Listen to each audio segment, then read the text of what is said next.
আসসালামু আলাইকুম। শুরু করছি লাবণ্য ইয়াসমিনের উপন্যাস কোহিনূর, সিজন ২, পর্ব ১ থেকে ৫। অধু, তুই আবার বিয়ে কর। প্রতিবন্ধী মেয়েটাকে দেখাশোনার জন্য আমরা তো আছি।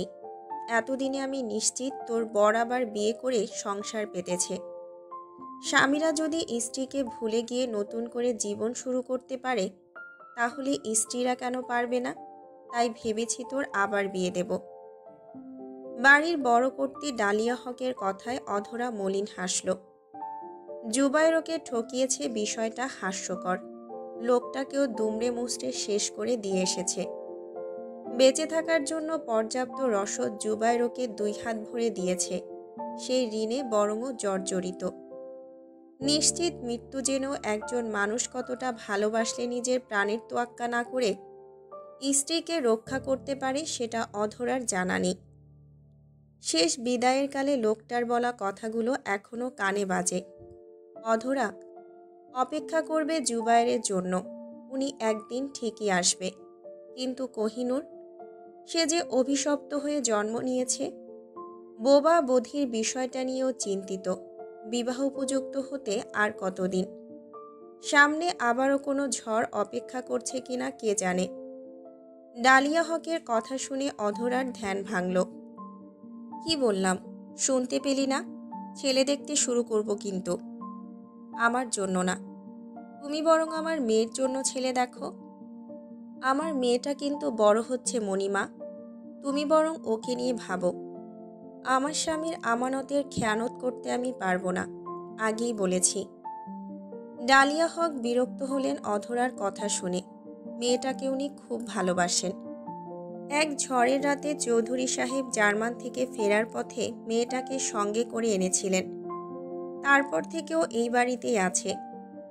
অধরার সঙ্গে আনা অর্থ দিয়ে কক্সবাজারে জমি কিনে একটা রিসোর্ট তৈরি করেছিল।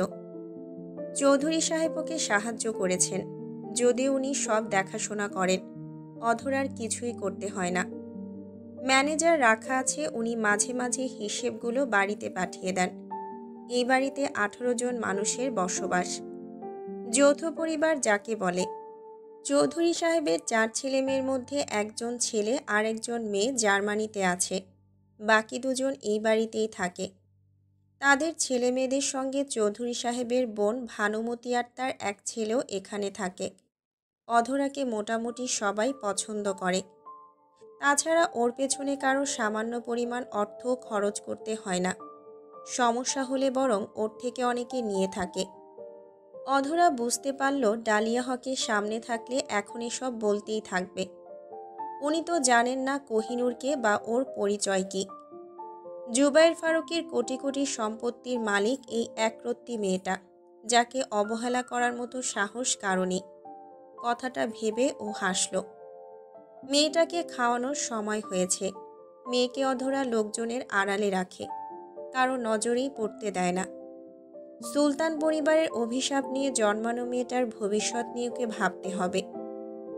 কলেজ থেকে ফিরে কোহিনূরের রুমে এসে দরজা বন্ধ করে বসে আছে মিষ্টি। মিষ্টি চৌধুরী সাহেবের ছোট ছেলের মেয়ে। কোহিনূর ফ্যালফ্যাল করে মিষ্টির মুখের দিকে তাকিয়ে আছে। মেয়েটা কাঁদছে।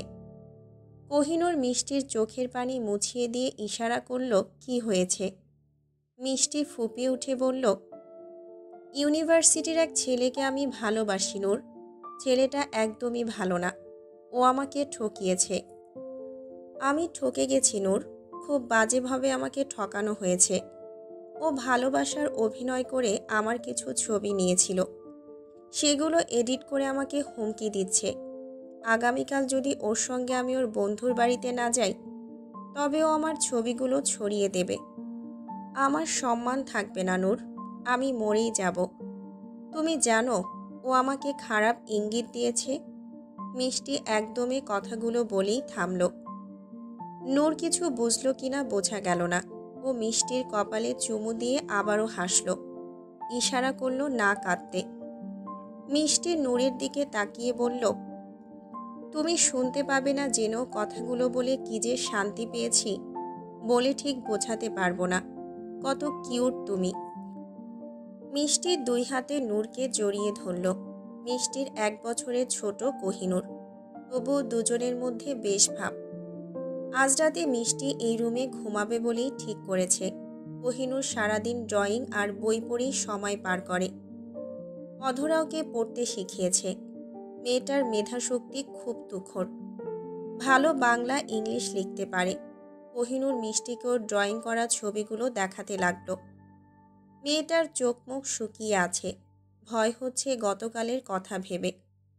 অভিনামের ছেলেটার মনে কি ঘুরছে ওর অজানা নেই। নিশ্চিত খারাপ কিছু করতে চলেছে। কিভাবে আটকাবে তাই ভেবে মাথাটা খারাপ হয়ে যাচ্ছে। রাতেও কোহিনূরকে জড়িয়ে ধরে ঘুমালো। অধরা দুজনকে এভাবে ঘুমাতে দেখে আর ডাকেনি, বরং আদর করে চলে এসেছে। ভোরবেলা আজানের শব্দে মিষ্টির ঘুম ভাঙল। তখনও কোহিনূর গভীর ঘুমে তলিয়ে আছে। মিষ্টি ওকে না বলে নিজের রুমে চলে আসলো। ফ্রেশ হয়ে নামাজ পড়ে আল্লাহর কাছে ক্ষমা চাইল, কান ধরল। আজকের বিপদটা কেটে গেলে জীবনে আর প্রেম টেম করবে না, কাউকেও বিশ্বাস করবে না। ভোরের অন্ধকার কেটে আলো ফুটেছে। হঠাৎ ফোনের শব্দে ওর ধ্যান ভাঙল।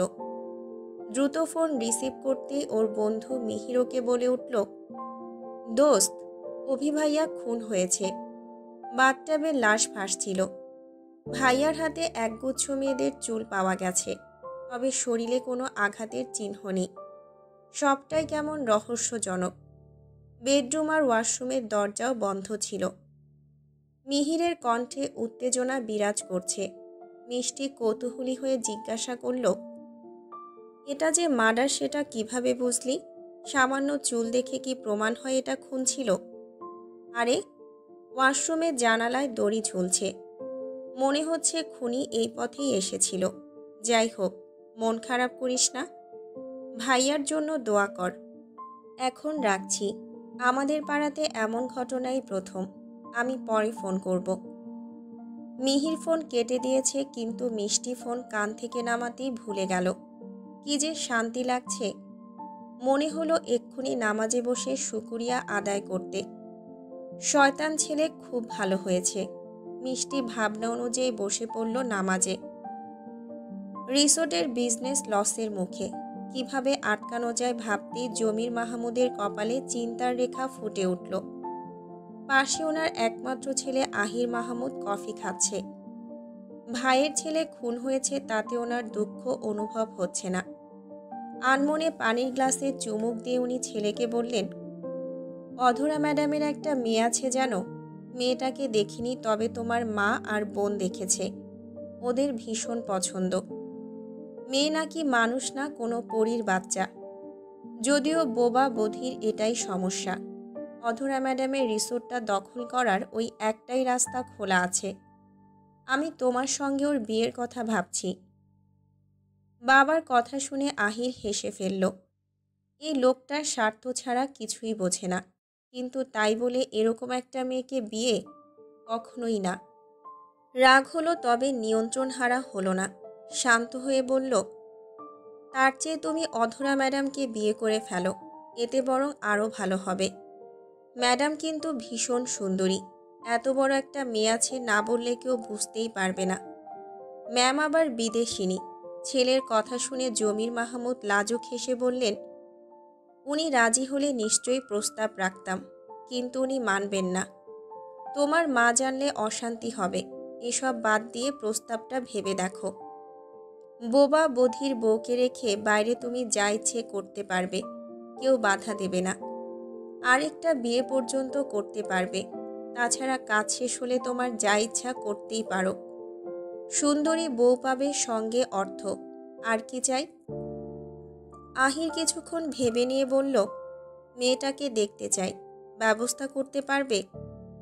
চেষ্টা করব, জানি না রাজি হবে কিনা। বিয়ের প্রস্তাব পাঠিয়ে দেব আজ। তুমি বরং তোমার চাচ্চুর বাড়িতে গিয়ে খোঁজ নিয়ে দেখো কি অবস্থা সেখানে। আহির কফির মগটা রেখে ছুটল চাচার বাড়িতে। একমাত্র ছেলেকে হারিয়ে সবাই ভেঙে পড়েছে। লাশের হাতের মুঠোয় পাওয়া চুলের ডিএনএ টেস্ট করানো হয়েছে। রিপোর্ট দেখে পুলিশের চক্ষু চড়ক গাছ। অভির মা মারা গেছে বছর 10 আগে। মৃত ব্যক্তির চুলের সঙ্গে অভির হাতে পাওয়া চুলের ডিএনএ কিভাবে মিলে গেল সবটাই ধোঁয়াশা। তাছাড়া ওয়াশরুমের আয়নায় গোটা গোটা অক্ষরে লেখা আছে, জন্মদোষ কর্মে ঘোচে, না ঘুষলে ললাট পড়ে। বধির বোবার বাক্যদোষে ঝরছে এখন লাল রক্ত। মৃত্যুটা যে স্বাভাবিক না এটা বুঝতে কারো বাকি নেই। মৃত মায়ের চুল দেখে অনেকেই ভেবেছে হয়তো অভির মায়ের আত্মা এসব করেছে, কিন্তু সেটা যুক্তিগত হচ্ছে না। আত্মা বলে দড়ি দিয়ে নামবে কেন? আয়নাতে লেখা শব্দের মানে কি কেউ বুঝতে পারল না? এভাবেই 2 দিন পার হলো। ময়নাতদন্তের রিপোর্ট দেখে সকলে আরও একবার চমকে উঠেছে। অভির শরীরে কোনো ক্ষত হয়নি, সেটা আগে সকলে জানে, কিন্তু হৃৎপিণ্ড বাজেভাবে নষ্ট হয়ে গেছে এটা জানে না। শরীরে কোনো প্রকার মেডিসিনের অস্তিত্ব পাওয়া যায়নি, একদম স্বাভাবিক। পুলিশের মাথা খারাপ হয়ে যাচ্ছে তদন্ত করতে। কিভাবে ছেলেটার মৃত্যু হলো, কি এর রহস্য? গম্ভীর মুখ নিয়ে বসে আছে অধরা। মেজাজ হঠাৎ খারাপ হচ্ছে। কোহিনূরকেও এতদিন আড়ালে রেখেছিল, কিন্তু শেষ পর্যন্ত আড়াল করতে পারেনি। মেয়েটার জন্য আজ চৌধুরী সাহেবের কাছে বিয়ের প্রস্তাব এসেছে। অধরার মনে হলো এইটুকু একটা মেয়ের বিয়ে শুধু বাংলাদেশেই সম্ভব। তাছাড়াও নিজে ইচ্ছে করলেও মেয়ের বিয়ে নিয়ে ভাবতে পারবে না। এই মুহূর্তে ওর মনে হলো জুবায়েরকে ওর পাশে খুব বেশি দরকার। প্রশ্ন জাগল, লোকটা কোথায় আর কেমন আছে? আদৌ বেঁচে আছে তো? চৌধুরী বাড়িতে মিটিং বসেছে জমির মাহমুদের পাঠানো প্রস্তাবকে কেন্দ্র করে। অধরা বিস্ময়কর দৃষ্টিতে তাকিয়ে আছে। উপস্থিত প্রায় অর্ধেকই বিয়ের পক্ষে কথা বলছে। বোবা বধির মেয়ের জন্য নাকি এর চাইতে ভালো প্রস্তাব পাওয়া যাবে না। অধরা বিরক্ত হয়ে বলল, এই বিয়ে হবে না। নূরের বাবার অনুপস্থিতিতে আমি পারবো না ওর বিয়ের কথা ভাবতে। তাছাড়া আমার মেয়ে এতটা ফেলনা না। ওর পরিচয় জানলে তোমাদের মুখের ভাষা হারিয়ে যাবে। কিভাবে বললে এই ছেলে আমার মেয়ের জন্য উপযুক্ত? তাছাড়া মেয়েটা এখনও বাচ্চা। ওর বিয়ের কথা ভাবতে আমি রাজি না। ওর ফুপিদের বিয়ে 25 পেরিয়ে গিয়েও হয়নি, সেখানে ওর তো 15 পেরিয়েছে মাত্র। অধরার কথা শুনে ডালিয়া হক বিরক্ত হলেন। শ্বশুরবাড়ির কোনো কথা মেয়েটা আজ অবধি খোলাসা করে কিছুই বলেনি, এখন এসব বলে মেয়ের বিয়েতে বাধা দিচ্ছে। উনি রাগ নিয়ন্ত্রণ করতে পারলেন না। ফোঁস করে নিঃশ্বাস ফেলে বললেন, বিয়ের কথা বললেই তো আর বিয়ে হয়ে যাচ্ছে না।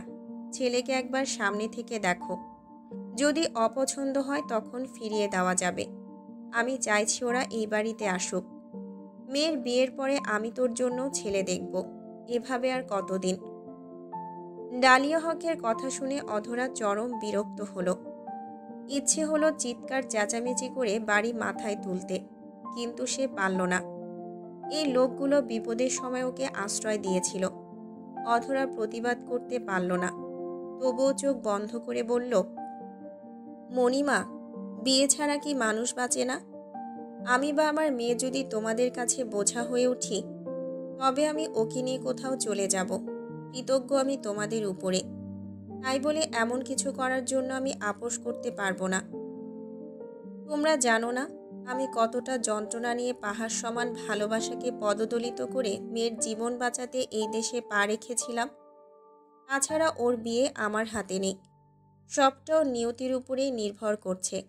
আশা করি সকলে বুঝবে আমার কথা। অধরার চোখ থেকে পানি ঝরছে, তিক্ততায় ভরে উঠছে মন। জুবায়েরকে ভুলে যাওয়া আদৌ কি সম্ভব? কখনো না। জুবায়ের ফারুকীকে ভুলে যাওয়ার মতো ক্ষমতা অধরার নেই। লোকটার রাগ, ভালোবাসা আর রেগে গিয়ে বোকা বোকা কাজকর্মগুলোকে অধরা প্রচণ্ড ভালোবাসে, ভীষণ রকম মিস করে। মনে হলো পিশাচটা ওকে মানুষের রূপ নিয়ে কষ্ট দিতেই এসব করেছে। অধরা কথা শেষ করে কারো জন্য অপেক্ষা করল না, দ্রুত নিজের রুমে গিয়ে দরজাটা বন্ধ করে দিল। ও চলে যেতেই সকলে থমথমে মুখ নিয়ে বসে থাকল। অধরা কষ্ট পেয়ে বাড়ি ছাড়তে চাইছে, কারো হজম হচ্ছে না। চৌধুরী সাহেব গম্ভীর মুখ নিয়ে ছোট ছেলে লুৎফর চৌধুরীকে বললেন, জমির মাহমুদ লোকটা সুবিধার না, স্বার্থ ছাড়া কিছুই ভাবে না। বিয়েটা হলে ওরা সুলতান রিসোর্ট দখল করে নেবে, আমি শিওর। তুমি সোজাসুজি না বলে দেবে। কিন্তু বাবা, ছেলেটাকে আমি দেখেছি, বেশ সুদর্শন। এমন ছেলে হাতছাড়া করাটা কি ঠিক হবে? লুৎফর চৌধুরীর দুই মেয়ে রেগে আগুন বাবার কথা শুনে। কোহিনূর এইটুকু একটা মেয়ে, তার আবার বিয়ে কিভাবে সম্ভব? তাছাড়া মেয়েটা একদমই নর্মাল না। বাইরের কারো সামনে আজ অব্দি গিয়েছে বলে মনে হয় না। এইবারের নির্দিষ্ট একটা কক্ষে সে গৃহবন্দী। মা ছাড়া যার দিনই চলে না। মিষ্টি ঠোঁট উল্টে বলল, বাবা, শুধু চেহারার সৌন্দর্য তোমার চোখে পড়ল? এটা দেখলে না ওরা কতটা অহংকারী? ছেলেকে আমি চিনি। ওর কাজিন দুদিন আগে রহস্যজনকভাবে মার্ডার হয়েছে। ওর মৃত মা ছেলের অপকর্মে অতিষ্ঠ হয়ে নিজের হাতে ছেলেকে শাস্তি দিয়ে গেছে। বুঝতে পারছো কেমন খারাপ ওরা? মিষ্টির কণ্ঠ দিয়ে আগুন ছড়ে পড়ছে। আশেপাশের সকলেই বিষয়টা জানে, তবে মিষ্টি যেভাবে বলেছে এভাবে না। অনুমান করা হচ্ছে খুনি নিজেকে আড়াল করতে এসব করেছে, নয়তো ছেলেটা স্বাভাবিকভাবেই মারা গেছে। লাশের হৃৎপিণ্ড ভয়ানকভাবে পচে গিয়ে ভেতরে ছড়িয়েছিল। এটা ওর মৃত্যুর আগেই নষ্ট হয়ে গিয়েছিল। ছেলেটা হয়তো জানতো, তাই মৃত্যুর আগে নিজেই এসব করেছে। দ্বিতীয় যুক্তিটা পুলিশ বেশি গ্রহণযোগ্য বলে মনে করছে। সন্দেহের বশে তো আর ভালো মানুষকে তুলে আনতে পারবে না।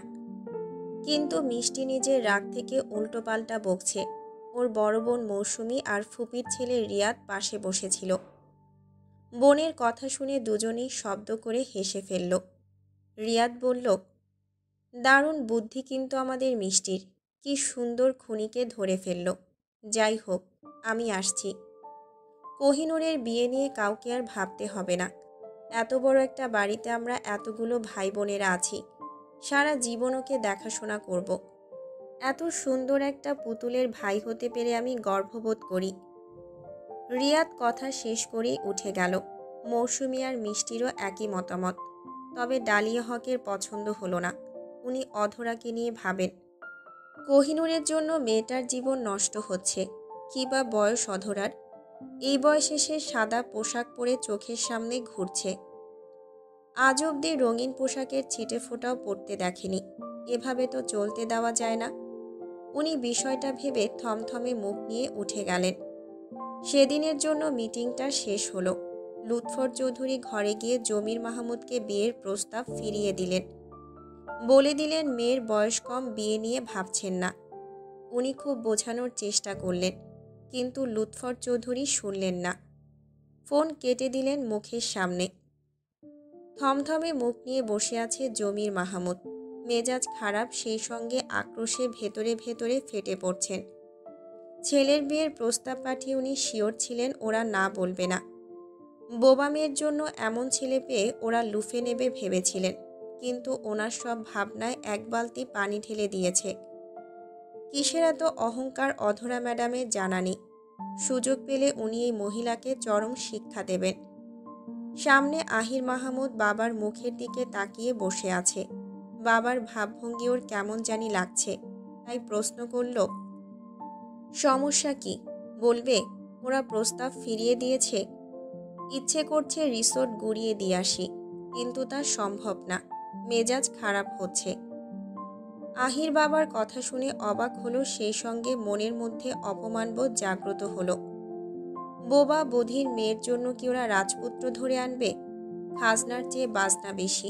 আহির দাঁতে দাঁত চেপে বলল, বাবা, আমাদের রিসোর্টের পার্টির জন্য কি ওদের নিমন্ত্রণ জানিয়েছ? না জানালে আমি যেতাম আজ। বিয়ে টিয়ে এসব ছাড়ো। আমি দেখতে চাই ওদের মেয়ে কোন সেই বিশ্ব সুন্দরী। জমির মাহমুদ নড়ে চড়ে বসলেন। উনি ছেলের দিকে মনোযোগ সহকারে তাকিয়ে বললেন, যেতে পারো, তবে দেখতে পারবে বলে মনে হয় না। নেহাকে সঙ্গে নিয়ে যেতে পারো। মিষ্টির সঙ্গে ওর ভালো ভাব আছে, ও যদি পারে সুযোগ করে দেবে। নেহা আহিরের ছোট বোন, মিষ্টির সহপাঠী। তেমন বন্ধুত্ব না থাকলেও খারাপ না, মোটামুটি ভালো সম্পর্ক।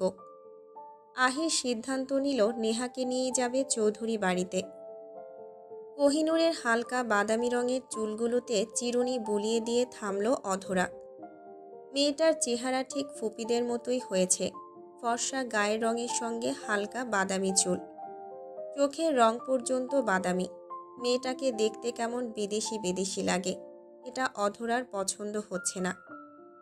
মেয়ের চুলগুলোতেও কালো রং ধরিয়ে দেবে বলেই ভেবে নিয়েছে, কিন্তু মিষ্টি কঠোরভাবে নিষেধ করেছে কোহিনূরের চুলে হাত না লাগাতে। এভাবেই নাকি ওকে ভালো লাগে, কিন্তু অধরার মন মানছে না। মেয়ে হবে মায়ের মতো, তা না সে বাবা ফুপিদের মতো চেহারা আর মায়ের মতো আচরণ পেয়েছে, শান্ত আর ধীর। বাবা ছিল অ্যাটম বোম, যখন তখন চিৎকার চেঁচামেচি আর ভয়াবহ কাণ্ড কারখানা করে বসত।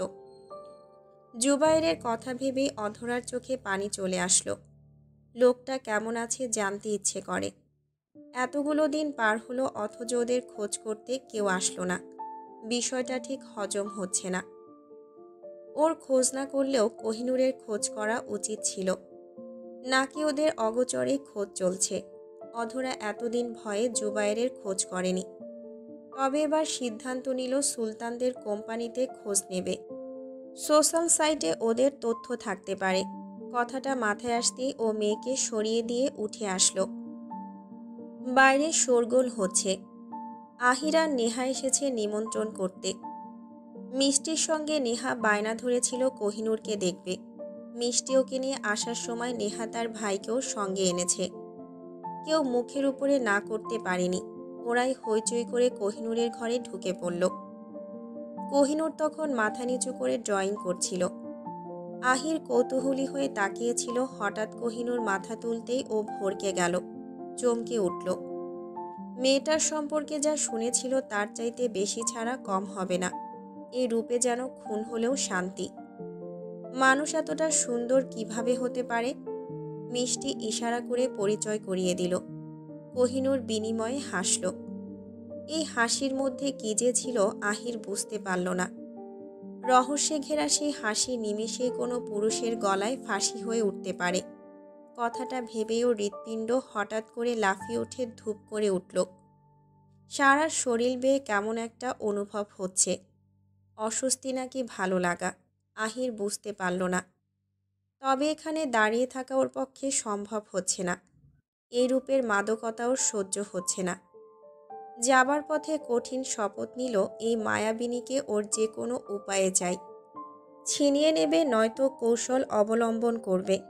আহিরের এই আশা কি আদৌ পূরণ হবে, নাকি কোহিনূরের রূপের মাদকতায় ওর মৃত্যু লেখা হবে? অধরার সামনে বসে আছে আহির। দুজনেই চুপচাপ, মুখে কোনো কথা নেই। কোহিনূরের কক্ষ থেকে বেরিয়েই আহির অধরার সামনে এসে বসেছে। নির্জনতা কাটিয়ে অধরা বলে উঠল, তোমার বাবাকে বুঝিয়ে বলবে কোহিনূর একটা বাচ্চা মেয়ে, ওর বিয়ের বয়স হয়নি। আমার মেয়ের বিয়ে নিয়ে আপাতত ভাবছি না। তুমি বললে উনি নিশ্চয়ই শুনবেন। অধরার কথা শুনে আহির বাঁকা হাসল। কোনো রকম জড়তা না করেই বলল, মা আর বোনকে পছন্দ করেছে আন্টি, তাই বাবা কিছু না ভেবেই এমন একটা কাজ করেছে। আমি বুঝিয়ে বলবো, আপনি চিন্তা করবেন না। বাবা না বুঝে এত সব চিন্তা করেছে। ক্ষমা করে দিন আন্টি। বাবার হয়ে আমি আপনার থেকে ক্ষমা চাইছি। আহির অধরার পা ধরতে চাইল, কিন্তু পারল না। অধরা চমকে উঠে পা সরিয়ে নিয়ে ব্যস্ত কণ্ঠে বলল, ছি ছি, এসব কি? পায়ে হাত দিও না। আমি কিছু মনে করিনি। মেয়েটাকে নিয়েই আমার পৃথিবী।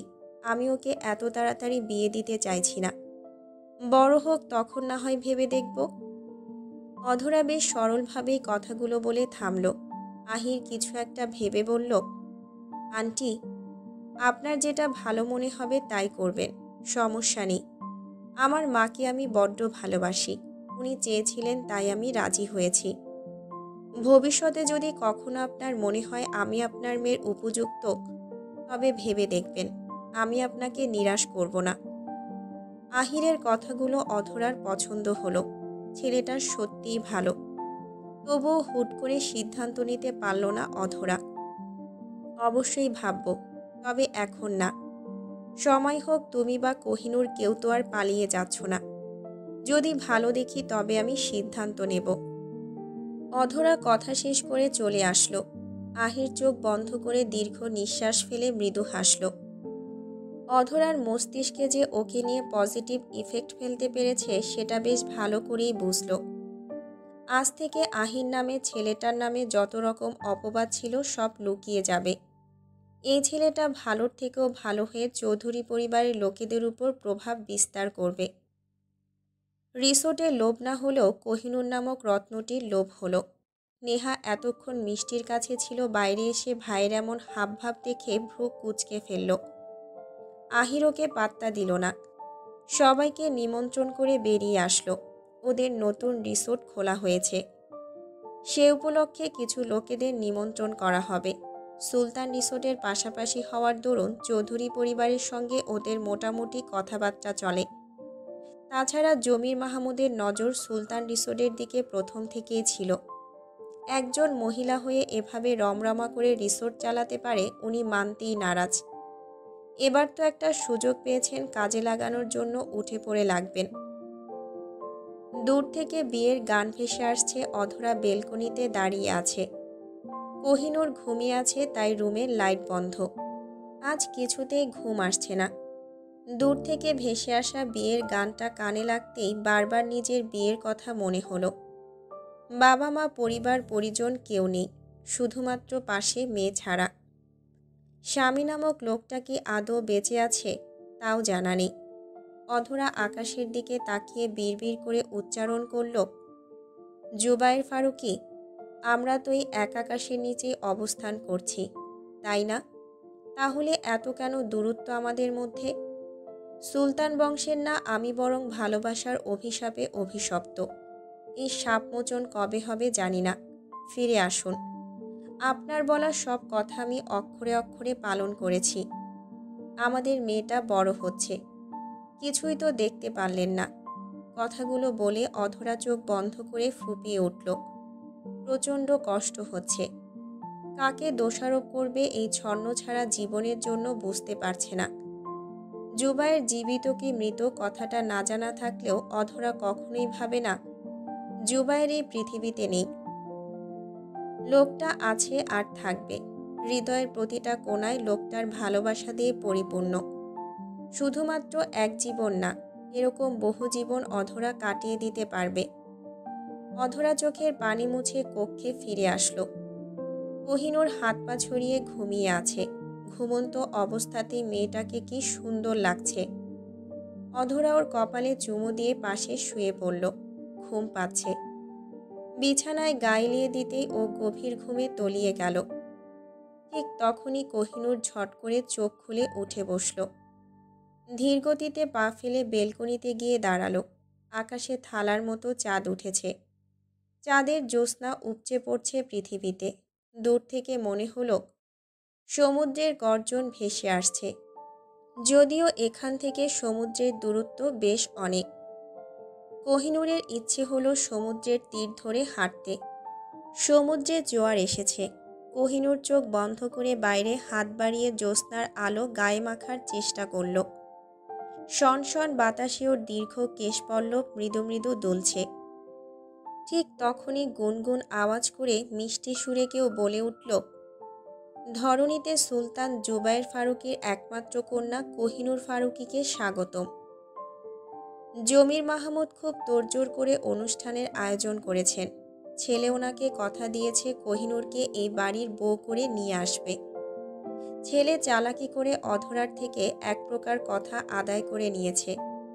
মেয়ে বড় হলে তার বিয়ে দিতে হয়, এটাই প্রকৃতির নিয়ম। অধরা নিশ্চয়ই চাইবে না তার মেয়ের বিয়ে না হোক। সেই হিসেবে বিয়ে তো একদিন দেবেই, আর তখনই ও জামাই হিসেবে আহিরকে নির্বাচন করবে। মহিলা মানুষ বুদ্ধি কম, তাই এতটা চিন্তা করার মতো কিছুই হয়নি। ছেলের ভবিষ্যৎ শ্বশুরবাড়ির লোকজন আসছে, তাদের আদর আপ্যায়নের ত্রুটি উনি রাখবেন না। রিসোর্টে অনুষ্ঠান হচ্ছে, ওই বাড়ির সবাইকে নিমন্ত্রণ দেওয়া হয়েছে, বিশেষ করে অধরাকে। যদিও আসবে কিনা বলা মুশকিল। আহিরা তো চিন্তা করছে না, লোকজন নিয়ে কাজকর্ম করছে খুব মনোযোগ দিয়ে। নেহা বন্ধুদের নিয়ে বসে আড্ডা জমিয়েছে। অনুষ্ঠান শুরুর কয়েক মিনিট পরেই চৌধুরী বাড়ির গাড়ি রিসোর্টের সামনে এসে থামল। অধরা আসতে চাইছিল না, তবুও আসতে হলো। ও সাদা রঙের বোরকা পরে মুখে নিকাব লাগিয়ে আছে। কোহিনূর আর মিষ্টি বাড়িতে আছে, বাকিরা এসেছে। কোহিনূর বাড়িতে একা থাকবে, তাই মিষ্টিও আসেনি। তারা দুজনে মিলে আজ ড্রয়িং করবে, রং লাগাবে। ওদের এসব করতে কোনো বিরক্তি আসে না। গাড়ি থামতে দেখে আহির এগিয়ে আসলো।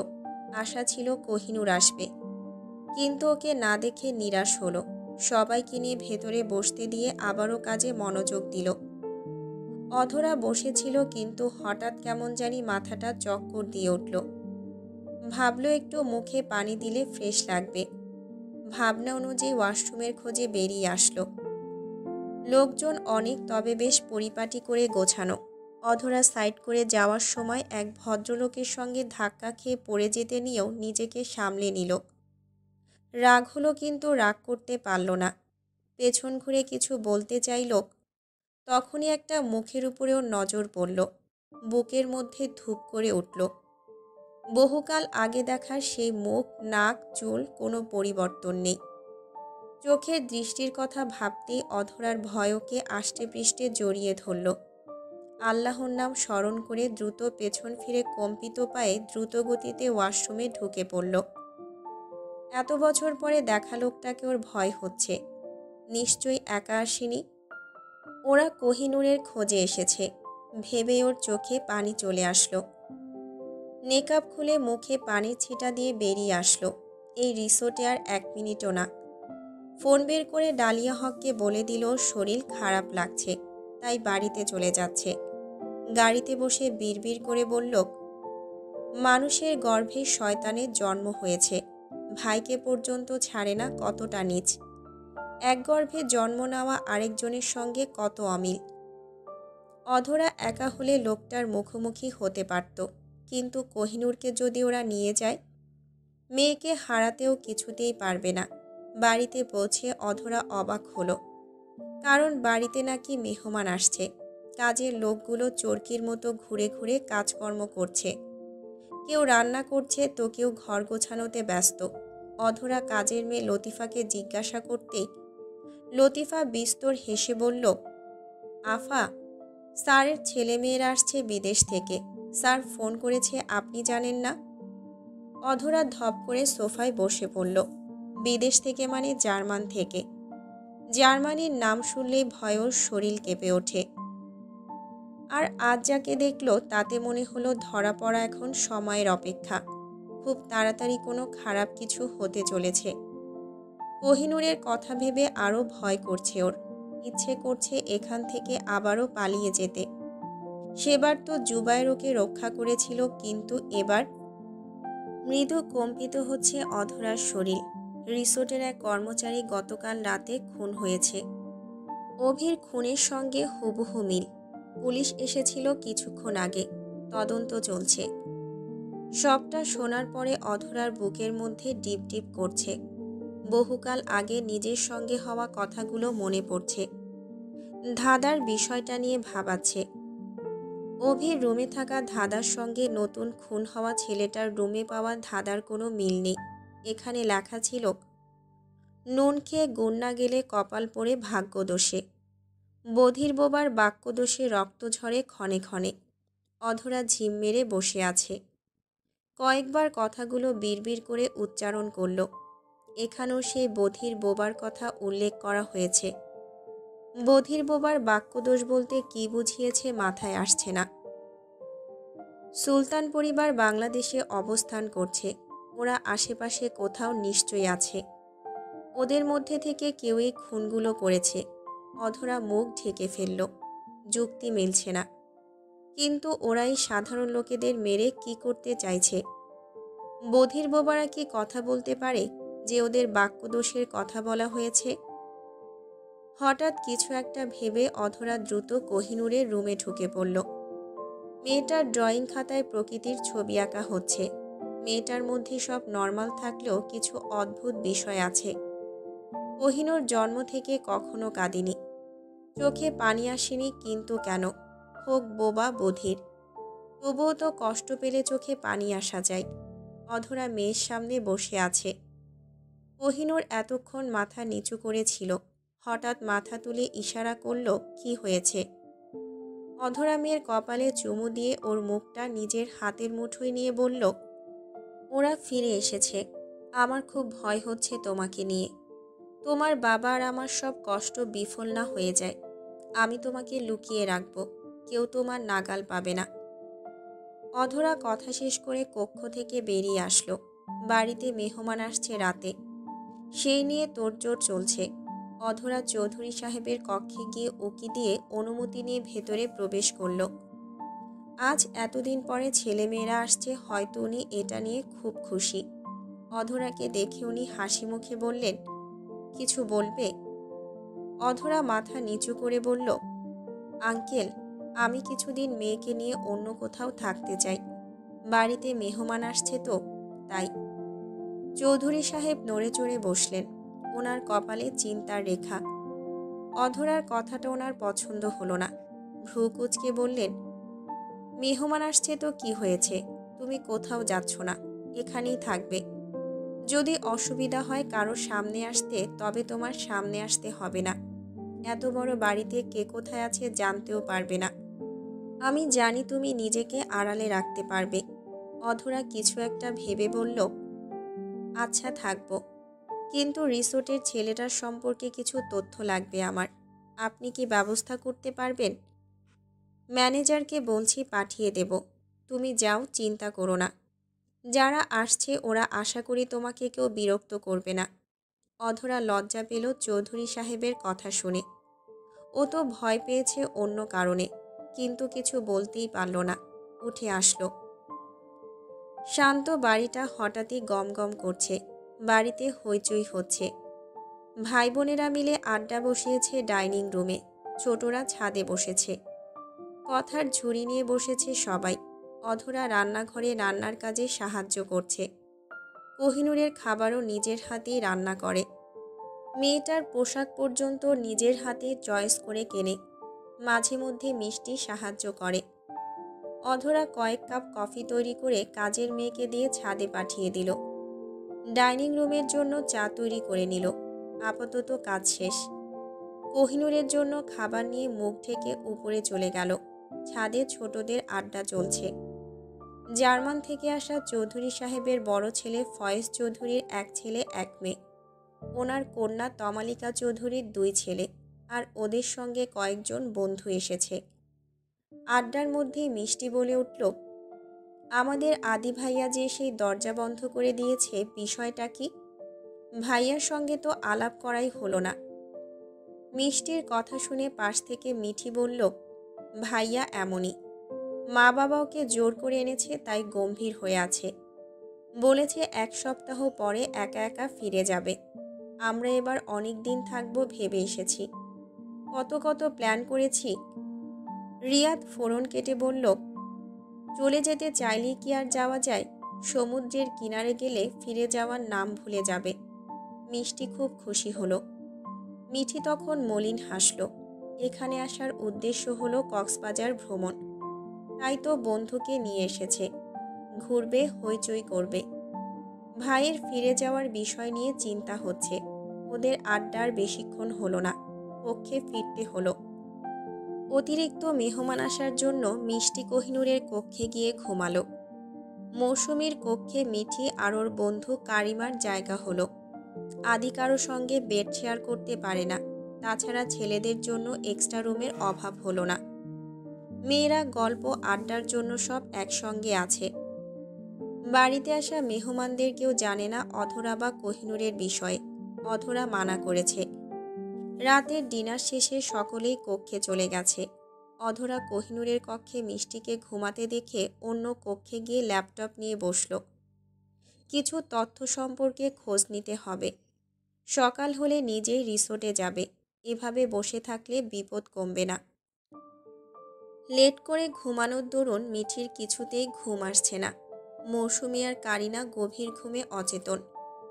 কক্ষের বাইরে বিল্ডিং ঘেঁষে দাঁড়িয়ে থাকা গাছ থেকে নিশাচর পাখির ডাক ভেসে আসছে। ভৌতিক পরিবেশ বিরাজ করছে। মিঠি বিছানা থেকে উঠে আসলো।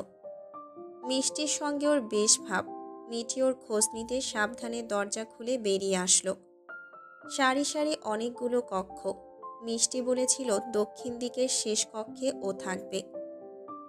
আবছা আলোতেও সাবধানে পা ফেলে কক্ষের সামনে এসে দাঁড়িয়ে পড়ল। দরজা সামান্য ধাক্কা দিতেই খুলে গেল।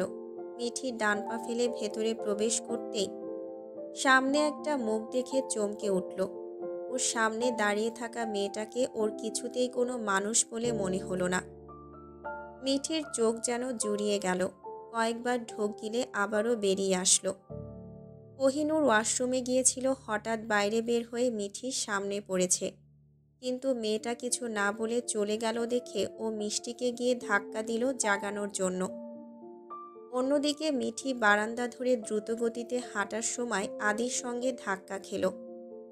আদি কোনো রকম নিজেকে রক্ষা করে মিঠিকে ধমক দিয়ে বলল, চোখে দেখিস না তুই? এক্ষুনি তো হাসপাতালে যেতাম। এভাবে হন্তদন্ত হয়ে কোথায় গিয়েছিলি? মিঠি আদির প্রশ্নের উত্তর না দিয়ে বলল, ভাইয়া, ওই ঘরে পড়ি আছে। আদির মেজাজ খারাপ হয়ে গেল। ধাক্কা খেয়ে এমনিতেই পায়ে ব্যথা পেয়েছে, তারপর আবার মিঠির উল্টাপাল্টা কথা। রাগ নিয়ন্ত্রণ করতে না পেরে ধমক দিয়ে ওকে কক্ষে পাঠিয়ে নিজেও দরজা বন্ধ করল। ভোরবেলা নামাজ পড়ে চুপি চুপি বাসা থেকে বেরিয়ে আসলো অধরা। সাদা বোরখাতে নিজেকে আবৃত করে নিয়েছে। হাতে ফোন আর কাঁধে ব্যাগ। অধরা যে কোনো পরিস্থিতি মোকাবেলা করার জন্য তৈরি থাকে। ভয় পেয়ে পিছিয়ে আসার মতো মেয়ে অধরা না। পরপর দুটো খুনের পেছনে সুলতান পরিবারের কেউ আছে কিনা ও আজ থেকেই সেটা খোঁজ করবে। তাছাড়া গতকালও জামশেদ জুবায়ের ফারুকীকে দেখেছিল। লোকটা দিনের বেলায় ওর সামনে এসেছিল, যে কিনা রাত ছাড়া কারো সামনে আসতো না। কিভাবে সম্ভব এটা? কথাগুলো ভাবতে ভাবতেও মেন রাস্তায় উঠে আসলো। লোকজন রাস্তায় খুব একটা নেই। অধরা আনমনেই হাঁটছিল। হঠাৎ পেছন থেকে একটা গাড়ি এসে ওকে ধাক্কা দিয়ে দিল। অধরা হুড়মুড় করে পড়ে গেল। পায়ে সামান্য চোট পেয়েছে, কিন্তু মাথা কেটে গেল, যেটা নেকাপের আড়ালেই রয়ে গেল। নেকাপ ভিজে যাচ্ছে রক্তে। অধরা দ্রুত উঠতে গেল, কিন্তু পারল না। গাড়ির দরজা খুলে এক ভদ্রলোক ওর দিকে হন্তদন্ত হয়ে ছুটে আসলো। অধরা লোকটার পা থেকে দৃষ্টি দিয়ে ক্রমাগত মুখে গিয়ে থামল। একবার তাকিয়ে ও চমকে উঠল। ওর সামনে দাঁড়িয়ে থাকা লোকটা সুলতান জুবায়ের ফারুকী। অধরার মনে হলো সবটাই ওর কল্পনা। ওর টলতে টলতে পিছিয়ে আসতেই জুবায়ের ওকে দুই হাতে জড়িয়ে ধরল। অধরার মাথা ঘুরছে। খুব করে চাইল চোখ দুটো খুলে রাখতে, কিন্তু হলো না। সে জ্ঞান হারালো। জুবায়েরের দৃষ্টি অধরার চোখের দিকে। মেয়েটার জ্ঞান নেই, তবুও ভ্রু কুঁচকে আছে। জুবায়ের সেটা দেখে বাঁকা হাসল। মাথার উপরে ঘটঘট আওয়াজ করে ফ্যান চলছে। চারিদিকে কড়া ফিনাইল টাইপ ওষুধের গন্ধ। বাইরের লোকজনের চিৎকার চেঁচামেচিতে কান ভারী হয়ে উঠছে। অধরা পিটপিট করে চোখ খুলে নিজেকে হাসপাতালের বেডে আবিষ্কার করল। পাশে একজন নার্স বসে আছে। মস্তিষ্কে সকালবেলার ঘটনাটা ঘুরছে। অজ্ঞান হওয়ার আগে ও স্পষ্ট জুবায়েরকে দেখেছিল, ঠিক আগের মতোই আছে। অধরা দ্রুত উঠে বসল। মাথা ভার হয়ে আছে, চোখ বন্ধ হয়ে আসছে। অধরা সেসব নিয়ে ভাবছে না। পাশের টেবিলের উপরে ওর ব্যাগ আর ফোনটা রাখা আছে। অধরা উঠতেই পাশ থেকে নার্সটা দ্রুত ওকে আটকে দিয়ে বলল, আপনি উঠছেন কেন? আঘাত বেশ গুরুতর, ঠিক হতে টাইম লাগবে। তাছাড়া আপনার বাড়িতে খবর পাঠানো হয়েছে, এক্ষুনি চলে আসবে। মেয়েটা একদমে কথাগুলো বলে থামল। অধরা উত্তেজিত হয়ে বলল, আমাকে এখানে কে এনেছে? আপনি কিছু জানেন? সেই ভদ্রলোক কি চলে গেছে? এতদিন পর দেখা হলো, অথচ লোকটা ওকে চিনতে পারল না। অধরার ভীষণ কান্না পাচ্ছে, অভিমান হচ্ছে। মাথামোটা সুলতান জুবায়ের ফারুকী শুধু হম্বিতম্বি করতে জানে, কাছে পেয়েও বউকে চিনতে পারল না। অধরা ঠিকই বুঝেছে জুবায়ের ওকে ভুলে গেছে। অধরা চোখের পানি মুছে নিয়ে মেয়েটার দিকে জিজ্ঞাসু চোখে তাকিয়ে আছে। এরই মধ্যে একজন ডাক্তার কক্ষে প্রবেশ করল। অধরা কিছু বলার আগেই ডাক্তার বলল, আপনাকে যিনি নিয়ে এসেছিলেন ওনার মেয়াদ জার্মান থেকে ফিরেছে, তাই উনি চলে গেছেন। যাওয়ার আগে বলে গেছেন সুযোগ পেলে আপনাকে দেখতে আসবেন। ডাক্তারের কথা শুনে অধরার মাথা কাজ করছে না। জুবায়েরকে ফেলে আবারও বিয়ে করেছে, একটা মেয়েও আছে, কিভাবে সম্ভব? সুলতান বংশের ছেলেদের দ্বিতীয় বিয়ে নিয়ে কোনো বাধা নিষেধ ছিল বলে ওর মনে পড়ছে না। হতে পারে জুবায়েরের ড্যাড ওকে আবারও ভুলভাল কিছু খাওয়ানোর পরে সব ভুলিয়ে দিয়ে আবার বিয়ে দিয়েছে। কিন্তু সুলতানরা তো কোহিনূরের মূল্য বোঝে, তাহলে সেটা ভুলে ওরা কিভাবে নিজেদের মতো চলছে? অধরার মনে নানা রকম প্রশ্ন ঘুরপাক খাচ্ছে। এক প্রশ্নের উত্তর খুঁজতে গিয়ে আরও প্রশ্নের সম্মুখীন হতে হলো। অধরা আর ভাবতে পারছে না। জুবায়ের ওর জীবনে ফিরে আসুক বা না আসুক, সেটা ওকে ভাবাচ্ছে না। কোহিনূরকে বাঁচাতে হলে নিজেকে গোপন রাখা খুব জরুরি। অধরা বেড থেকে নেমে বলল, আমার বাচ্চাটা বাড়িতে একা আছে, ওর কাছে পৌঁছানো দরকার। দয়া করে অনুমতি দিন, সামান্য আঘাত লেগেছে, আমি ঠিক আছি। ডাক্তার ছেলেটা ভ্রুকুচকে বলল, কিন্তু আপনার বিশ্রামের দরকার ছিল। কপালে 3টা সেলাই নিয়ে বাড়িতে যাওয়া কি ঠিক হবে?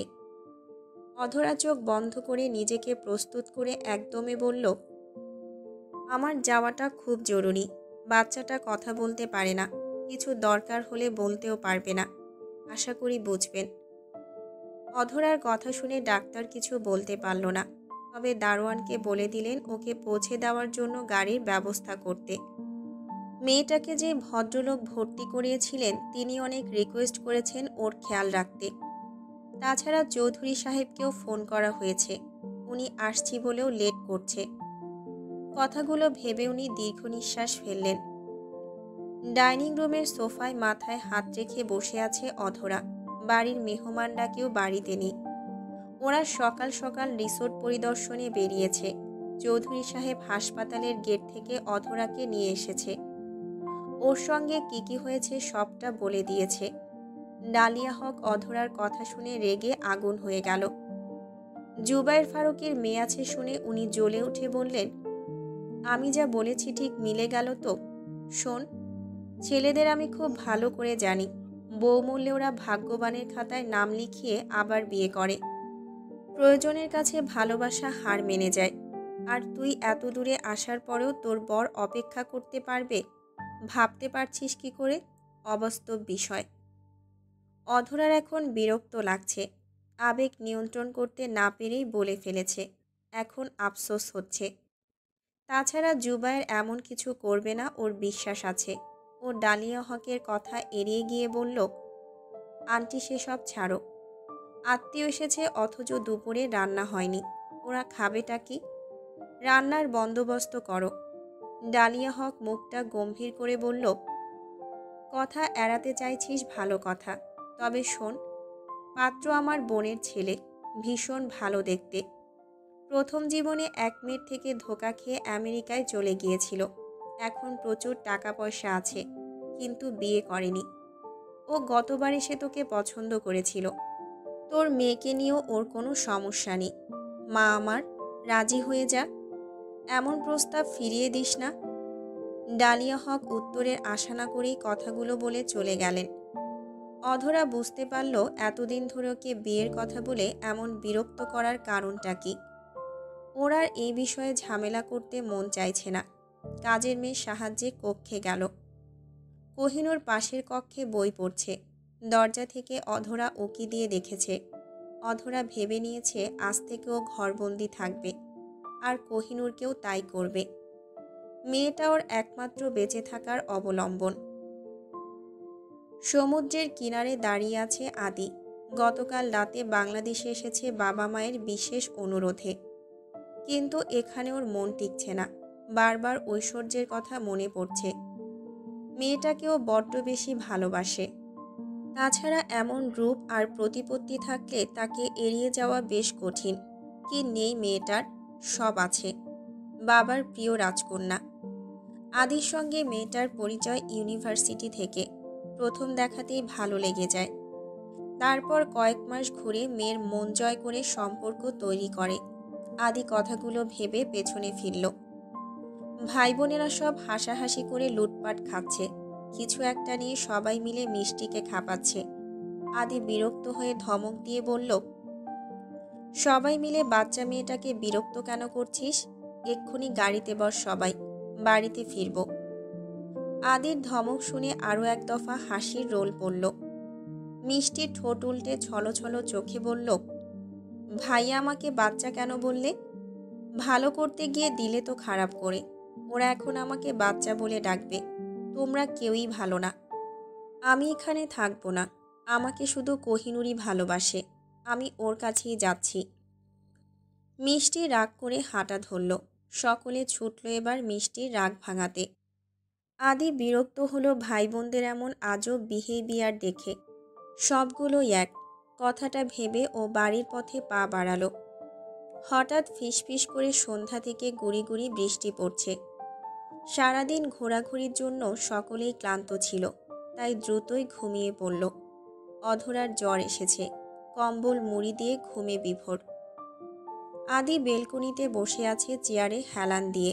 হঠাৎ বাগানের দিকে ওর নজর গেল। ঘোমটা টেনে একজন মহিলা চুপচাপ বাড়িতে প্রবেশ করছে। পেছনের গেট দিয়ে হয়তো প্রবেশ করেছে। বজ্রপাত হচ্ছে মাঝে মধ্যে। চোর ভেবে আদি দ্রুত বেরিয়ে আসলো। ও আগে থেকে ডাইনিং রুমে গিয়ে চোরের জন্য অপেক্ষা করবে ভাবল। হাতে নাতে ধরে পুলিশে দেবে চোরকে। ওর ভাবনা অনুযায়ী অনেক সময় বাইরে অপেক্ষা করেও যখন কেউ আসলো না, তখন নিরাশ হয়ে উপরে আসলো। কিন্তু সিঁড়ির শেষে পা রাখতেই কারো সঙ্গে ধাক্কা লেগে গেল। কারেন্ট নেই। ডাইনিং রুমের আবছা আলোতে সব আবছা লাগছে। আদি দাঁতে দাঁত চেপে বসে আছে। পা পিছলে পড়ে গিয়ে কোমরে প্রচণ্ড যন্ত্রণা করছে। কার সঙ্গে ধাক্কা লেগেছে তাকে বকার জন্য পকেট থেকে ফোন বের করে টর্চ অন করতেই চমকে গেল। কোহিনূর পানির পট হাতে কাচুমাচু হয়ে দাঁড়িয়ে আছে। আদি বুঝতেই পারছে না এই বাড়িতেই অপরূপা মেয়েটা কি করছে। অদম্য কৌতূহলে ওর যন্ত্রণা প্রায় ভুলে গেল। মেয়েটার পা থেকে মাথা অবধি সৌন্দর্য খেলা করছে। কোহিনূর ওকে চমকে দিয়ে পেছন ফিরে দৌড়ে চলে গেল। মেয়েটা হয়তো পানি নিতে এসেছিল। আদির এবার রাগ হলো। মেয়েটা ওকে ফেলে দিয়ে পালিয়ে গেল, এমন সাহস পেয়েছে কোথায়? শাহজালাল আন্তর্জাতিক বিমানবন্দরে দাঁড়িয়ে আছে জুবায়ের। উদ্দেশ্য মেয়েকে নিতে এসেছে। মেয়েটা এতদিন বাংলাদেশের নাম শুনলে নাক ছিটকাত। কিন্তু হঠাৎ করেই যেন কি হলো, সে 2 মাসের জন্য বাংলাদেশে আসছে। জুবায়ের তাতেই খুশি। মেয়েটাকেও প্রচণ্ড ভালোবাসে। জুবায়ের ধ্যান ভাঙল দূর থেকে মেয়ের ডাক শুনে। দূরে একটা মেয়ে হাসি মুখে দাঁড়িয়ে আছে। মেয়েটার ডান গালে মায়ের মতো টোল পড়ে। জুবায়ের হাত বাড়িয়ে দিল মেয়েটার উদ্দেশ্যে।